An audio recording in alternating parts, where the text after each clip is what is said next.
Lebanon में Hezbollah के ठिकानों पर आईडीएफ की बम वर्षा। लेबनान में 1600 से ज्यादा एयर स्ट्राइक, हिजबुल्लाह के 1400 से ज्यादा ठिकानों पर बमबारी। लेबनान पर हमले को लेकर आईडीएफ ने जारी किया बयान।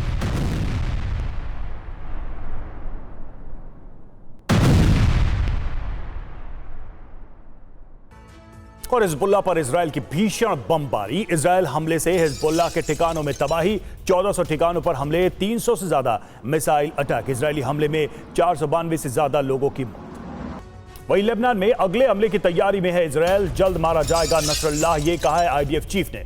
हिजबुल्लाह कमांडर्स को चुन चुन कर मारेंगे, आईडीएफ चीफ का बयान। हिजबुल्लाह के मिस फायर रॉकेट का वीडियो सामने आया है। लेबनान के शहर पर ही गिरा हिजबुल्लाह का ये रॉकेट, जिसकी तस्वीरें सामने आई। हिजबुल्लाह ने इजरायल पर दागा था रॉकेट। मिस फायर के बाद लेबनान के एक घर पर गिरा रॉकेट।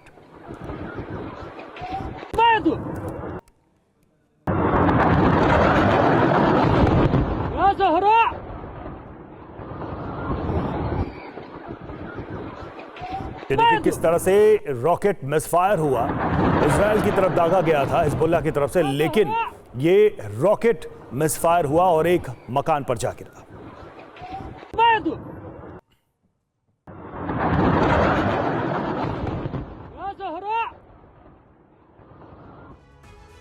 और इजरायली हमले से डरे लेबनान के लोग। लेबनान की राजधानी बेरूत में मची भगदड़, लोग बेरूत छोड़कर भाग रहे हैं। लेबनान की सड़कों पर लंबा जाम लग गया है।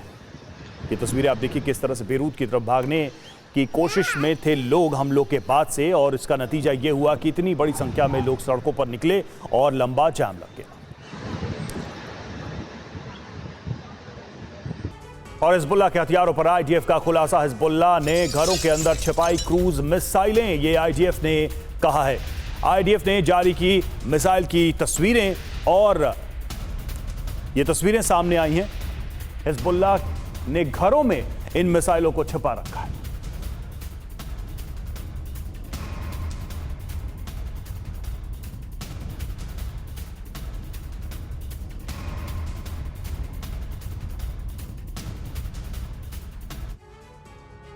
वहीं दूसरी तरफ इजरायल पर बड़े हमले की तैयारी में है हिजबुल्लाह की तैयारी का बड़ा खुलासा हुआ है। बड़ी तस्वीर सामने आई है। दक्षिणी लेबनान की पहाड़ी में मिली है मिसाइलें, उसकी तस्वीरें सामने आई हैं। घर के अंदर बैलिस्टिक मिसाइलें छिपा कर रखी गई थी। तस्वीरें आपके सामने हैं, जो मिसाइलों की तस्वीरें सामने आई। ये दो तस्वीरें आप देखिए। पहली तस्वीर तो हम आपको वो दिखा रहे हैं कि किस तरह से बेरूत की तरफ बड़ी संख्या में हमलों के बाद लोग भाग रहे हैं, और नतीजा ये कि सड़कों पर लंबा जाम हो गया। और अब देखिए वो चीज जिसका खुलासा हुआ, ये है मिसाइलों का जखीरा जिसे घरों में छुपा कर रखा है। गाजी, बेका समेत कई जगहों पर ये वेपन डिपो बनाए गए हैं। इजरायली सेना ने इन मिसाइलों की तस्वीर जारी की है। इन मिसाइलों का इस्तेमाल इजरायल के ऊपर हमले के लिए किया जाना था। इसी मिसाइल से गोलान हाइट्स फुटबॉल स्टेडियम पर हमला किया गया था, यह भी दावा किया गया है इजरायल की तरफ से। एक और अहम खबर है, इजरायली हमले के बाद लेबनान के कई शहरों में जैम की स्थिति देखने को मिली। रात भर सड़कों पर घंटों फंसी रही सैकड़ों गाड़ियां, बेरूत की ओर पलायन कर रहे हैं लोग। ये देखिए तस्वीरें आपको दिखा रही है, ट्रैफिक जैम की तस्वीरें हैं। घंटों सड़क पर यूं ही गाड़ियों की लंबी कतार नजर आई है। दरअसल पलायन को मजबूर है लोग, क्योंकि हमले लगातार हो रहे हैं। इजरायल के हमले के बाद लेबनान के कई शहरों में इसी तरीके से ट्रैफिक जैम लगा रहा। घंटों रात में गाड़ियां, लंबी कतारें गाड़ियों की नजर आई। देखिए कैसे गाड़ियों की हेडलाइट्स ऑन हैं, और काफी दूर तक जहां तक नजर जा रही है वहां तक गाड़ियों की यूं ही लंबी कतारें देखने को मिल रही हैं। रात भर सड़कों पर घंटों फंसी रही सैकड़ों गाड़ियां, बेरूत की ओर पलायन कर रहे लोग। और वहीं इजरायल का हिजबुल्लाह के ठिकानों पर अटैक हुआ है। हिजबुल्लाह के हथियार डिपो पर हमला किया गया। हमले में हिजबुल्लाह के हथियार भी तबाह हो चुके हैं। और वहीं इजरायल पर हिजबुल्लाह का पलटवार हुआ है। कहां हमला हुआ है ये आपको जल्दी से बता देते हैं। पोर्ट शहर में हमला हुआ, क्रायोट शहर, हाइफा शहर, ये 3 शहर बताए जा रहे हैं जहां पर हमला हुआ है। हमला कैसे किया गया? दरअसल एक साथ सैकड़ों रॉकेट दागे गए। सबसे बड़ा अटैक कहां हुआ? हाइफा में, जहां 100 से ज्यादा रॉकेट से हमला किया गया है। इसका अंजाम क्या होगा? आयरन डोम ने हमले को नाकाम किया है। और आईडीएफ के हमले में हिजबुल्लाह के लॉन्चर तबाह हो गए हैं। रॉकेट लॉन्चर पर आईडीएफ का मिसाइल से हमले के बाद रॉकेट लॉन्चर जलकर खाक हुआ।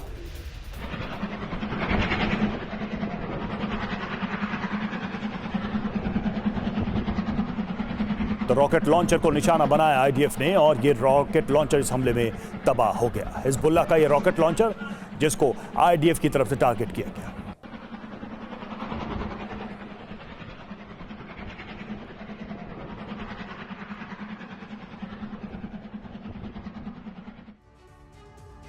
और नेतन्याहू को की हमास और हिजबुल्लाह को धमकी, हमारी नीति स्पष्ट है, हम खतरे का इंतजार नहीं करते हैं, ये कहा है नेतन्याहू ने।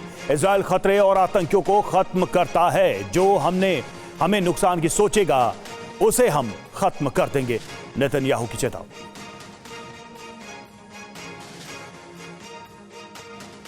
और इस बीच एक और अहम जानकारी आ रही है कि नेतन्याहू का यूएन दौरा रद्द। जी हां, इजराइल में इमरजेंसी मीटिंग की वजह से यह फैसला हुआ है। आईडीएफ के बड़े अधिकारियों के साथ नेतन्याहू की बैठक और बैठक में हमले की रणनीति पर मंथन। युद्ध बढ़ा तो रद्द हो सकता है यूएन दौरा। 27 को यूएन में नेतन्याहू का संबोधन है, तो इस बात की संभावना है कि इस संबोधन के लिए नेतन्याहू यूएन में न जाए और हमले की वजह से आज की उड़ान रद्द की गई है। तो सबसे पहले महाराष्ट्र से खबर है, जहां महाराष्ट्र में बदलापुर यौन शोषण का आरोपी मारा गया है। पुलिस एनकाउंटर में मारा गया आरोपी, पुलिस की रिवॉल्वर छीन कर की थी फायरिंग, पुलिस की जवाबी फायरिंग में मारा गया आरोपी।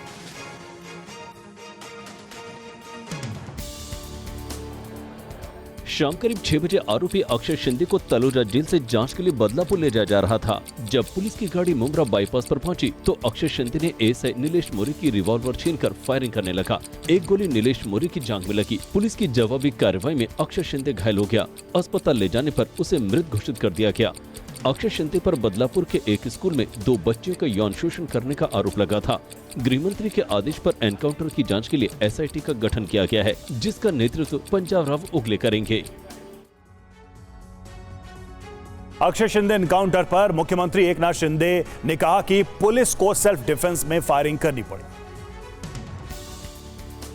जो बदलापुर में आरोपी था वो आज जिसको तफ्तीश के लिए जो उसके ऊपर उसकी पहली पत्नी जो थी उसने गुनाह रजिस्टर किया था लैंगिक अत्याचार का, और इसकी वजह से उसको तपास के लिए ला रहे थे और उस दरमियान उसने एपीआई नीलेश मोरे इसके ऊपर फायरिंग की।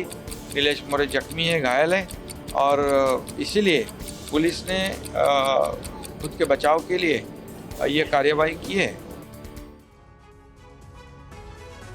और जैसे ही लोगों के बीच बदलापुर यौन शोषण के आरोपी के एनकाउंटर की खबर फैली, लोगों ने जश्न मनाना शुरू कर दिया।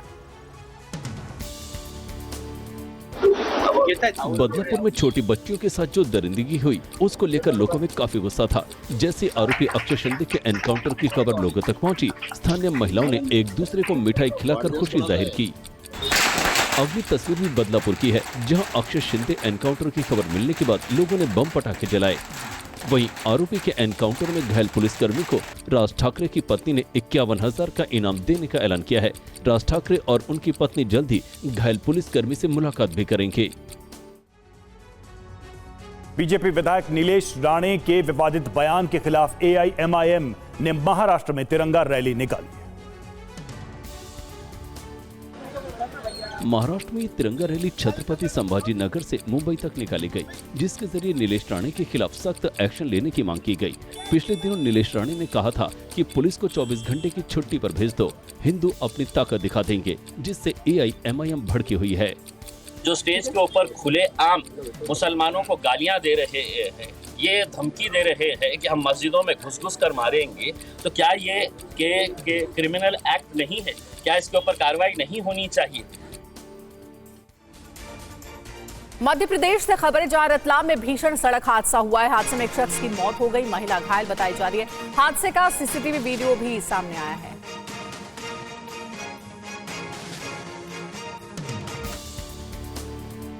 रोंगटे खड़े कर देने वाला ये हादसा रतलाम के औद्योगिक थाना इलाके का है, जहां देखिए कैसे एक तेज रफ्तार थार एक बाइक को टक्कर मारते हुए आगे बढ़ जाती है। टक्कर इतनी जबरदस्त थी कि टक्कर के बाद चिंगारी भी निकलती दिखी। बाइक पर सवार जीजा साली करीब 10 फीट ऊंचा उछल जाते हैं। टक्कर के बाद भी थार का ड्राइवर रुकता नहीं है और आगे बढ़ जाता है। हादसे में बाइक सवार जीजा की मौत हो जाती है और साली की हालत गंभीर बनी हुई है। पंजीबद्ध किया गया है और जो गाड़ी बहुत तेज गति से चल रही थी जिसमें एक्सीडेंट कारी थी है, उस गाड़ी को भी जो है आइडेंटिफाई कर लिया गया है। यूपी के शाहजहांपुर में फायरिंग, बीजेपी मंडल अध्यक्ष पर फायरिंग, थाने के गेट पर चली गोली।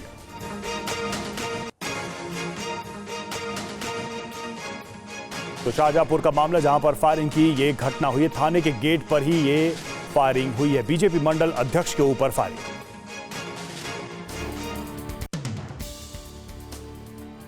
वीडियो शाहजहांपुर के मदनापुर थाने का है, जहां देखिए किस तरह से एक शख्स हाथ में राइफल लिए नजर आ रहा है। आरोप है कि इसी लाइसेंसी राइफल से बीजेपी मंडल अध्यक्ष विजय चौहान पर थाने के बाहर फायरिंग की गई। बीजेपी नेता दो पक्षों के बीच पैसों के लेन देन को लेकर जारी विवाद में सुलह कराने के लिए थाने पहुंचे थे। झगड़ा हुआ, एक पक्ष ने दूसरे पक्ष को धमकाने के उद्देश्य से हवाई फायरिंग कर दी। उस प्रकरण में थाने पर उचित धारा में अभियोग पंजीकृत कर लिया गया है, जिसमें 6 नामजद और 2-3 अज्ञात व्यक्ति नामित किए गए हैं। उनकी गिरफ्तारी के लिए 2 टीमें बना दी गई हैं, जिसमें लगातार दबिश दी जा रही है। शीघ्र ही गिरफ्तारी की जाएगी।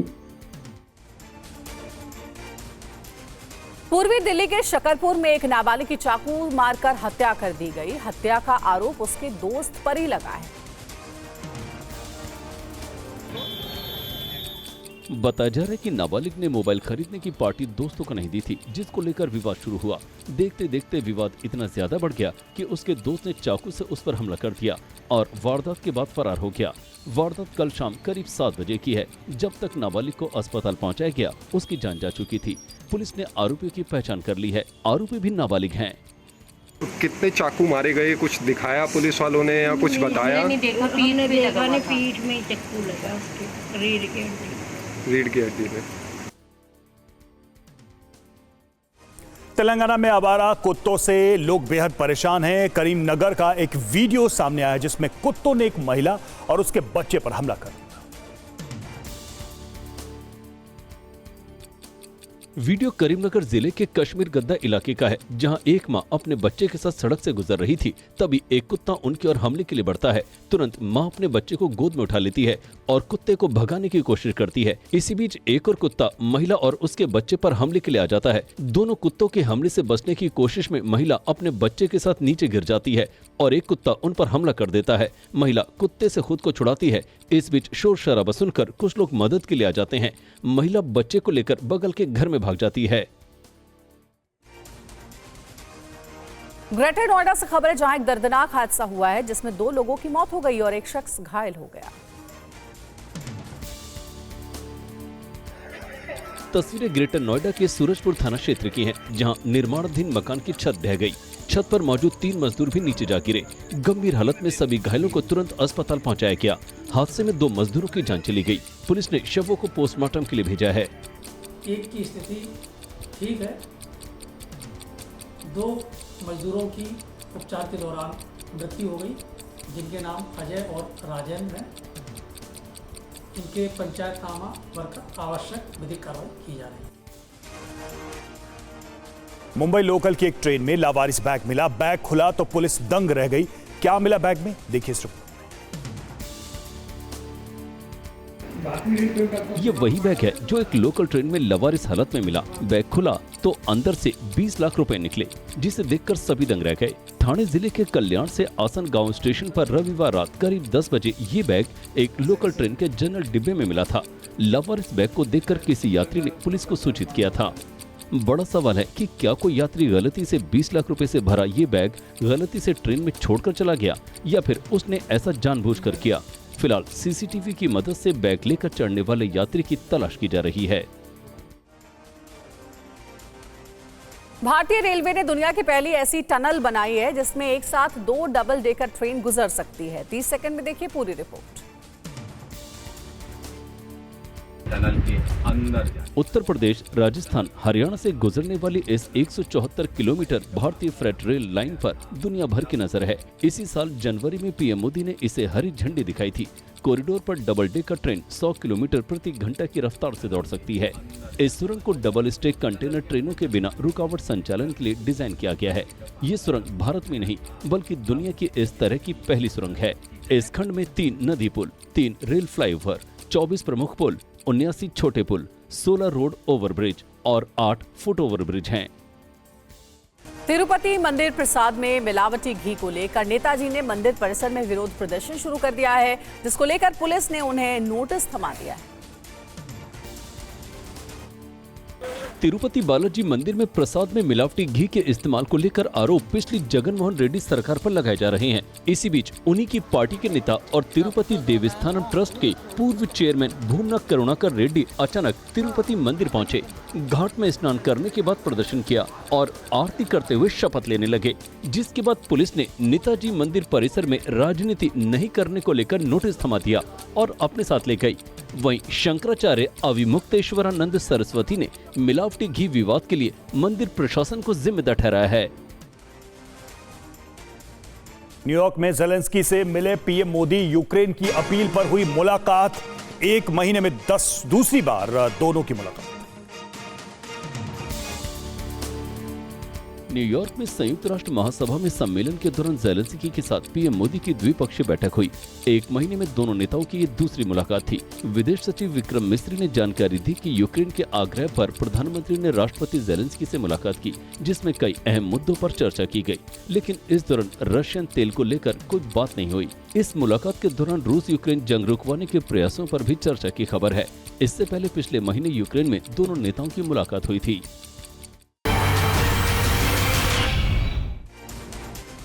और न्यूयॉर्क से भारत के लिए रवाना हो गए हैं प्रधानमंत्री मोदी। 3 दिनों के अमेरिका दौरे के बाद भारत के लिए रवाना। क्वाड सम्मेलन और यूएन की बैठक में शामिल हुए। और देखिए, ये तस्वीरें आपको उस दौरान के दिखा रहे हैं जब न्यूयॉर्क से भारत के लिए रवाना हुए प्रधानमंत्री मोदी। स्वदेश वापसी होगी। अब 3 दिनों के अमेरिका दौरे पर पीएम मोदी गए हुए थे। उनका दौरा खत्म हो चुका है। क्वाड में हिस्सा लेने के लिए गए थे और अब वो भारत लौट रहे हैं।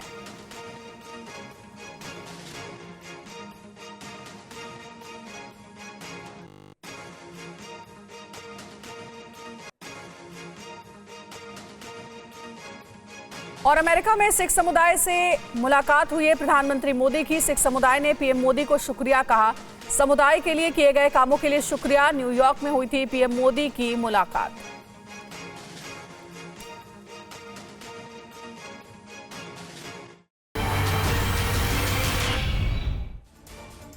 खबर पाकिस्तान से। पाकिस्तान में विमान के अंदर आग लगी। प्लेन के इमरजेंसी गेट से यात्री कूदे। लाहौर एयरपोर्ट के टैक्सी वे को खाली कराया गया। विमान के चालक दल को एयरपोर्ट के पास कार्गो होल्ड में आग लगने की खबर मिली। पाकिस्तान एयरपोर्ट अथॉरिटी के अनुसार सभी यात्री और चालक दल विमान के आपातकालीन निकास द्वार से सुरक्षित रूप से विमान से बाहर निकलते।